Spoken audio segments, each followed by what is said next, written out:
All right, welcome back to another episode of the Black Bullion Show for goldandsilvertoday.com. Check that website out, everybody. As we all are aware, the two major events that the markets were waiting for with bated breath on were pretty much the prospects of the president's health on Monday, and now the highly anticipated passing of a stimulus bill or some piecemeal versions of it. Now, since the start of the week, we've been at a decently high, relatively high level for gold and silver. Of course, we've had some heavy volatility after Trump mentioned calling off stimulus talks, but both gold and silver prices have been trying to claw their way back out of those depths. Silver obviously has been doing way better than gold at this, though gold, is definitely nothing to sneeze at. But let's see what's going on here with the monetary metals today. But first, if you're new to this channel, please hit that big red subscribe button right down below. Also, please hit the like button.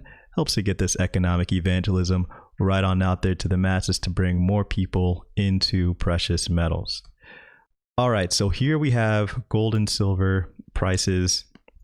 They're elevated, generally speaking, as they try to get back to their highs from earlier this week. Gold seems to be stuck below that psychological resistance of 1900. Silver, earlier broke past 24. Right now, they're trying to get back to that. At around 10 o'clock, they actually took a nosedive, but not too drastically. I mean, compared to where they started out on the day, gold is still up by 0.11%. Silver is up by 0.46%. And honestly, at 10 a.m., the way I'm looking at it, take a look here. Got some traders in GLD, just heavy selling volume here at 10 o'clock for GLD. Let's take a look at SLV. Same thing, large spike in selling volume here, and then also here. So, generally speaking, there is some selling around 10 a.m., but, it's all just kind of traders being traders, essentially. But, as far as getting up and making those highs earlier today, this makes sense for silver as far as outperforming gold, because pretty much that's what's been happening in recent day-to-day moves. But gold and silver's ascension was obviously kind of got kickstarted today around 8:30 a.m. and it got kickstarted by this.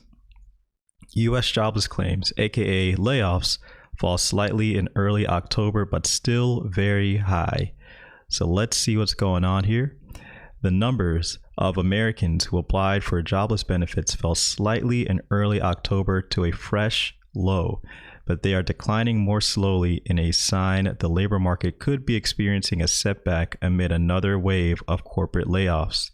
Initial jobless claims filed through state programs slid to 840,000 in the week ended October 3rd, from a revised 849,000 in the prior week. The Labor Department said Thursday. Economists polled by MarketWatch had forecasted new claims to fall to 820,000. An adjusted 464,437 people also filed new claims under the Unemployment Assistance Act, the federal law that temporarily made self-employed workers eligible for benefits for the first time. That put the number of actual or unadjusted new claims at 1.27 million, also a low. New applications for unemployment benefits have gradually receded from a peak of 6.9 million in late March, but the weekly total has fallen by less than 100,000 in the past month. New jobless claims are still quadruple the pre-crisis average and are higher than any point during the severe 2007 to 2009 recession.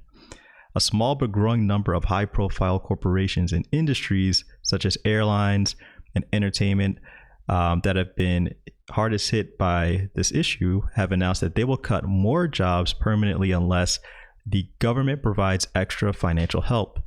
Many economists worry the economic recovery will falter without another federal relief package. Now, obviously, I would hardly call what we experienced in the summer a recovery, but this does lead me down a path of wondering if this U.S. 10-year Treasury that I've been seeing recently has been getting a little bit too high in anticipation of a stimulus bill passing. Here's the U.S. 10-year yield. Let's go to the 1 day. Pretty much, since the beginning of the week, the yield has risen, as investors have pretty much been anticipating a bill passing soon. However, I had to think about, back to August and remember why the original HEROES Act struggled to get passed anyway. And if you go back, here are some, tweets that Trump tweeted recently. Now obviously he came back and said, he would support parts of the bill, not the whole thing. But this gave me flashbacks to, his contention with the bill, back in August. But here, take a look at some of these tweets if you hadn't seen them yet. This part is probably the most important part. Nancy Pelosi is asking for $2.4 trillion to bail out poorly run, high crime Democrat states, money that is in no way related to the issue. Now, that is the key point that I want to draw your attention to as we go back into the original issue that came about in August. And it was this. Trump says he is refusing additional post office funding as part of his fight against mail-in voting. Now, this was an article that was released on August 13th, 2020. And take a look at this. President Donald Trump said that the negotiations on additional relief funding are at an impasse on Capitol Hill, in large part because Democrats want to give billions of dollars to support the U.S. Postal Service and mail-in voting efforts. Here's a quote. They need that money in order to have the post office work so it can take all of these millions and millions of ballots, Trump said in a Fox Business interview Thursday morning. But if they don't get those two items, that means you can't have universal mail-in voting because they're not equipped to have it. Then he goes on to say, if we don't make a deal, that means they don't get the money. That means they can't have universal mail-in voting. They just can't have it. Now, here is the actual HEROES Act that Congress has been toying around with here. Take a look at this. The bill also modifies or expands a wide range of other programs and policies, including those regarding, if you scroll all the way down, you have, obviously you have Medicare, Medicaid, medical product supplies, federal workforce. But if you go down, you see the U.S. Postal Service is here. Federal elections is right below it. So what exactly are those programs that could possibly be modified or expanded for the U.S. Postal Service? Well, the thing is, I don't want to speculate too much here, but that potential gray area may be concerning for, someone who is running an election and who opposes the mail-in ballots. So what does that have to do with gold and silver prices? Well, we may soon hit an impasse where if Democrats are adamant about including the U.S. Postal Service to whatever, piecemeal plan is being discussed with Republicans, a bill may be postponed until after the election, which is what Trump has been or originally pushed until he started advocating for piecemeal deals.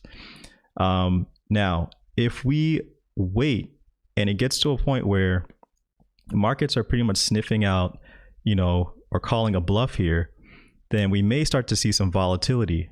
But if markets don't sniff out a bluff, pretty much coming from politicians, then we might continue to see these elevated prices, not necessarily moving drastically above 1900 for gold or drastically above $24 for silver, but we may see them just remain range bound.